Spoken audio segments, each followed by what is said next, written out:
अब अगली बात की तरफ बढ़ते हैं कि भाई फिर क्या करें। तो जैसे ही वो पता चलेगा, इसका मतलब हमें हमेशा सेल बनाना आ जाया करेगा अगर हमें पोटेंशियल पता चल जाए। अब क्योंकि ऊपर वाले मोर रिएक्टिव मेटल है तो इजीली इलेक्ट्रॉन देते होंगे या इजीली इलेक्ट्रॉन लेते होंगे?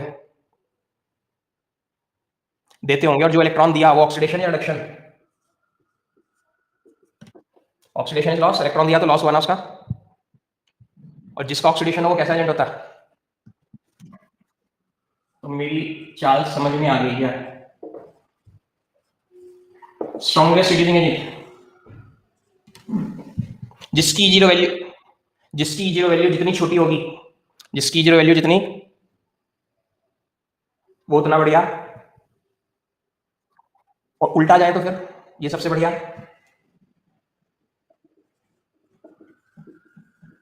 तो जिसकी जीरो वैल्यू जितनी बड़ी होगी,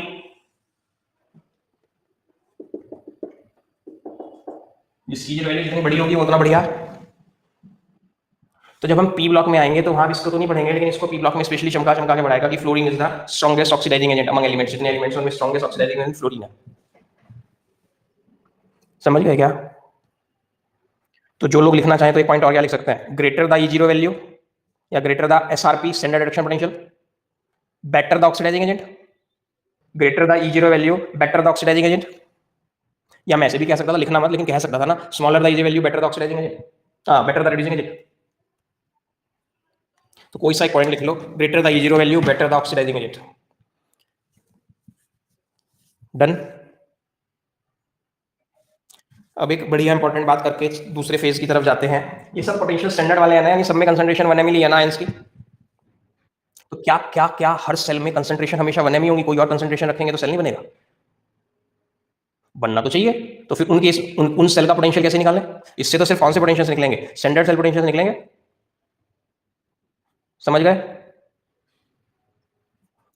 तो अब हम उधर की तरफ जाते हैं कि अगर कुछ और हो जाए तो क्या करना है। उससे पहले एक छोटा सा आर्टिकल कर लेते हैं जो बढ़िया इंपॉर्टेंट है।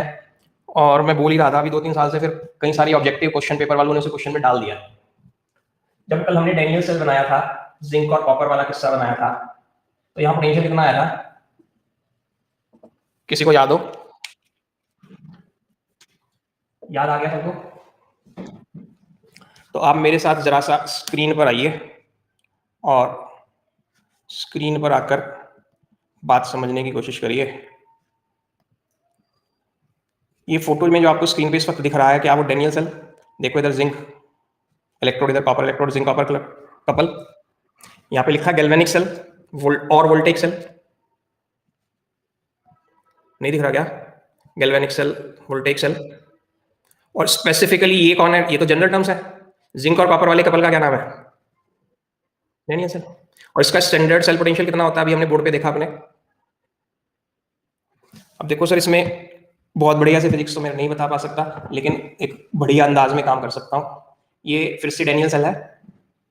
इसके बाहर से एक और बैटरी लगा दिया गया, देखो ये बाहर से एक और सेल लगा दिया गया। और इस सेल का पोटेंशियल 1.1 वोल्ट से ई एक्सटर्नल 1.1 वोल्ट से कम दिया हुआ है नहीं? अब तो दिखने लगा होगा। तो बताओ दादागिरी डेनियल सेल की चलेगी या एक्सटर्नल सेल की चलेगी? क्योंकि जिसका वोल्टेज ज्यादा उसी की चलेगी। तो इलेक्ट्रॉन्स पहले इधर भरे थे इस साइड, जिंक टू कॉपर। अभी भी फ्रॉम जिंक टू कॉपर ही बह रहे क्या? क्योंकि एक्सटर्नल पोटेंशियल 1.1 वोल्ट्स कम था, इसलिए दादागिरी डेनियल सेल की ही चलती रही।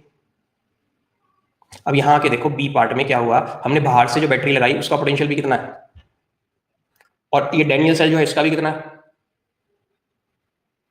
और आप देखो ऐसा करने से करंट फ्लो करना बंद कर दिया गया, क्योंकि दादागिरी किसी की भी नहीं चली। केमिकल रिएक्शन रुक गई के अंदर।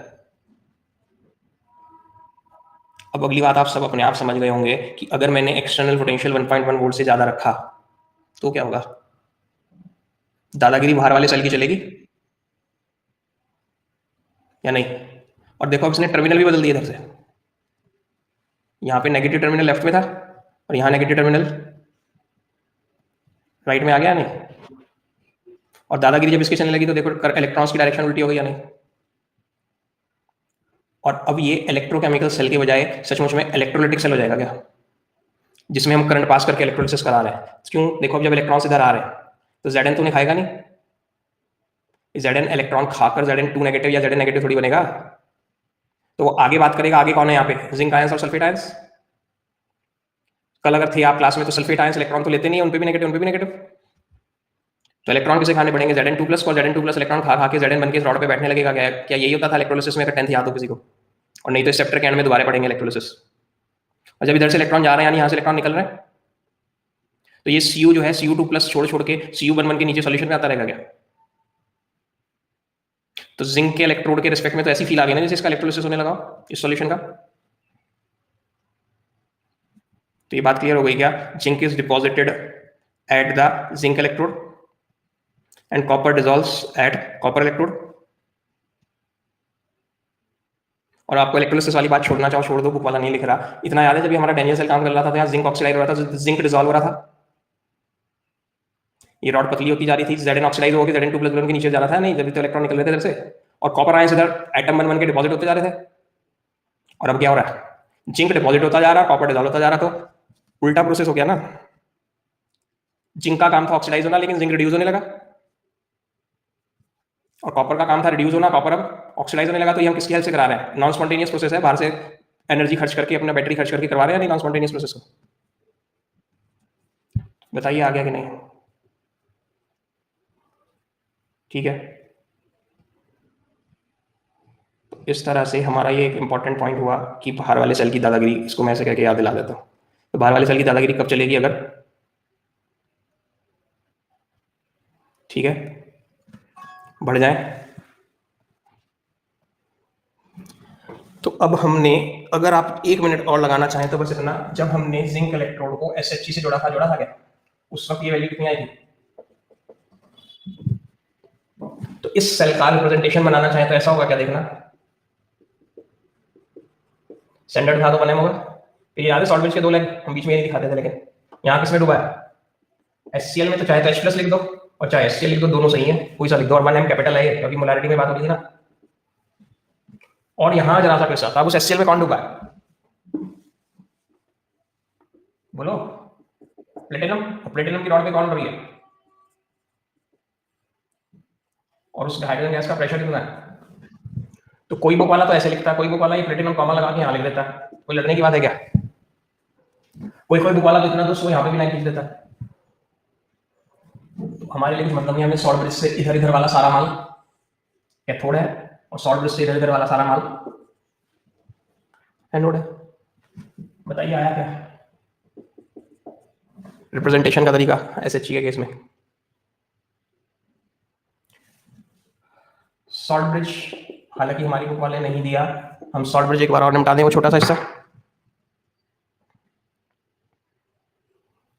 या नहीं?